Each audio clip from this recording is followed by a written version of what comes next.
Hello. तो quarterly result की series में आज जो कंपनी मैंने कवर की है उसका नाम है बीकाजी फूड इंटरनेशनल। ये वो कंपनी है जिसके प्रोडक्ट कभी ना कभी आपने यूज ज़रूर किए होंगे। राजस्थान बेस्ड कंपनी है जो कि बीकानेर से शुरू हुई थी और अब पूरी पैन इंडिया में एक्सपेंड करना चाहती है। तो अगर मैं इसके मार्केट कैप की बात करूं तो लगभग 18,900 करोड़ का मार्केट कैप है और प्राइस टू अर्निंग 38 का है, जो कि इसके सेल्स ग्रोथ के हिसाब से ज़्यादा नहीं है और ऐसा भी नहीं है कि कंपनी कोई सस्ती हो, ठीक है। और रिटर्न ऑन इक्विटी 24% है और रिटर्न ऑन कैपिटल इक्विटी 27% है। तो आपने जनरली देखा होगा कि मैं आर ओ ई के अलावा आर ओ सी ई की भी बात करता हूँ। वो इसलिए करता हूँ क्योंकि ज़्यादातर लोग क्या करते हैं, सिर्फ रिटर्न ऑन इक्विटी देख के सोचते हैं कि कंपनी बढ़िया है, 20% या 25% का है।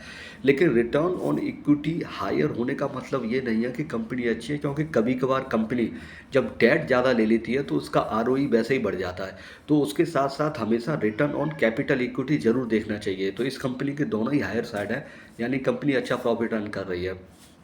तो अभी जो Q2 के रिजल्ट्स आए थे तो उसमें अगर आप देखेंगे तो इसका जो सेल्स ग्रोथ है वो लगभग 20% से ग्रो किया था और प्रॉफिट ग्रोथ जो था वो लगभग 18% के करीब रहा था। तो कंपनी की अगर आप ओवरऑल चीज़ देखेंगे, जितनी भी FMCG कंपनी होती है वो जनरली सिक्योर मानी जाती है। उनमें जो रिस्क जो है वो थोड़ा मॉडरेट रहता है in comparison to other companies, चाहे वो किसी भी अदर सेक्टर की क्यों ना हो। तो जो कंज्यूमर होती है या FMCG की कंपनी है वो हमेशा इन्वेस्टमेंट के लिए बढ़िया रहती है।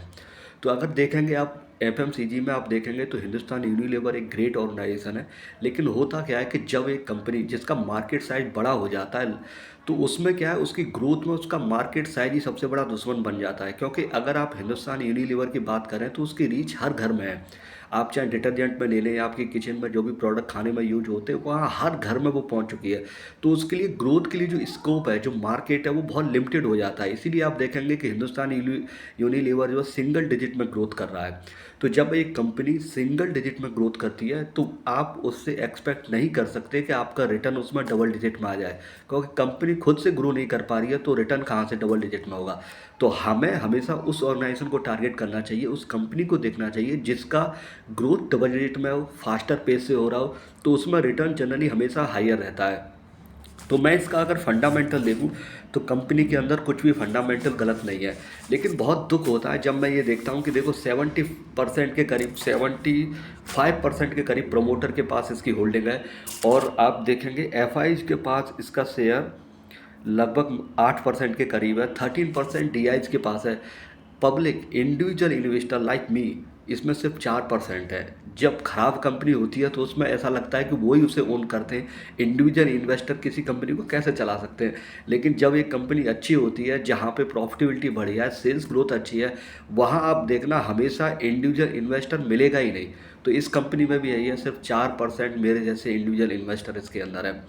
तो मैं अगर इस कंपनी का देखूं, जब आप किसी कंपनी की कॉन कॉल को कवर करते हैं, मैनेजमेंट की कमेंट्री सुनते हैं, तो आपको एक आइडिया लग जाता है कंपनी कहाँ स्टैंड करती है और फ्यूचर में उसके क्या प्लान है। उसके बेसिस पे आप अपना फोरकास्ट कर सकते हैं कि इसकी सेल्स ग्रोथ क्या रहेगी। देखो अभी इसमें Q3 के लिए मैनेजमेंट ने कोई डायरेक्ट गाइडलाइन नहीं दी कि हम इतने % से ग्रो करेंगे। लेकिन मैं एक आइडिया दे देता हूँ। इस कंपनी के पास 2023 में लगभग 2 लाख के करीब आउटलेट्स थे। तो मैनेजमेंट ने क्या कहा था कि हम मिड 2024 तक इनके पास 2,78,000 आउटलेट्स हैं और बाई 2026 इनके पास लगभग 3.5 लाख आउटलेट्स का टारगेट है। यानी जो पेस ऑफ ओपनिंग आउटलेट है वो 2025 और 26 में सेम रहने वाली है। तो जो इनका एक्सपेंड प्लान है, जो एक्सपेंड ग्रोथ है, वो पेस सेम रहेगा तो इनकी ग्रोथ भी आएगी। और अभी कंपनी क्या है, एक्सपेंड कर रही है, धीरे धीरे अपनी मार्केट रीच बढ़ाती जा रही है। अभी कंपनी ने जैसे बोला था कि इन्होंने अपना जो छत्तीसगढ़ में अपना मार्केट में एंटर किया था, तो छत्तीसगढ़ में इन्हें बहुत अच्छा रिस्पॉन्स मिला था। सिमिलरली दिल्ली में इनको थोड़ा कंपटीशन ज़्यादा फेस करना पड़ रहा है, तो वहाँ पे प्रॉफिटेबिलिटी कम है। तो कंपनी धीरे धीरे अब मार्केट की पूरी पैन इंडिया की तरफ जा रही है और ये अभी फ्यूचर में पूरा एक्सपेंड करेगी। तो जब कंपनी मार्केट वाइज एक्सपेंड करती है तो उसका जो ग्रोथ है वो धीरे धीरे बढ़ता चला जाता है।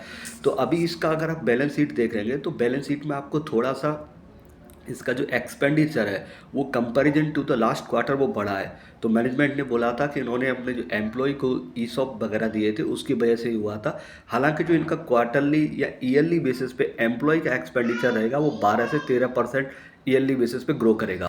अगर मैं इसके सेल्स ग्रोथ की ब्रेकअप करूं तो लगभग 22% का जो सेल्स में एक तरीके से कंट्रीब्यूशन है, तो वो आप मान लीजिए स्वीट वाले पोर्शन में है। जैसे काजू कतरी हुई इसकी, या जो लड्डू होता है वो बीका जी का 22% कंट्रीब्यूट करता है। इसके अलावा जो इनका स्नैक्स वाला पोर्शन है वो 23 के करीब करता है, और 26% के करीब इनका जो है पापड़ से ग्रोथ आती है। तो बेसिकली इन्होंने यही बोला है कि ये धीरे धीरे पूरा पैन इंडिया में ग्रो करेंगे। इस कंपनी के लिए जो चैलेंजेस हैं, जो दिक्कत वाला पोर्शन रहता है, वो है एडिब ऑयल की प्राइस बढ़ना, पाम ऑयल की प्राइस बढ़ना, व्हीट के प्राइस बढ़ना। मेजरली अगर इन्फ्लेशन बढ़ेगा तो इस कंपनी की कॉस्ट बढ़ेगी और इसके सामने चैलेंजेस ज़्यादा होंगे। ओवरऑल ये कंपनी मुझे बहुत अच्छी लगती है, और अगर पिछले 3 महीने में देखूँ तो मैंने अपनी इसमें जो है जो शेयरिंग है वो बढ़ाई है, क्योंकि उसका रीज़न है 15% इसका शेयरिंग डाउन है। तो जब भी इसका शेयर गिरता है या जो भी नेक्स्ट डिप होता है, मैं हमेशा अपना इसमें परसेंटेज इंक्रीज करता हूँ।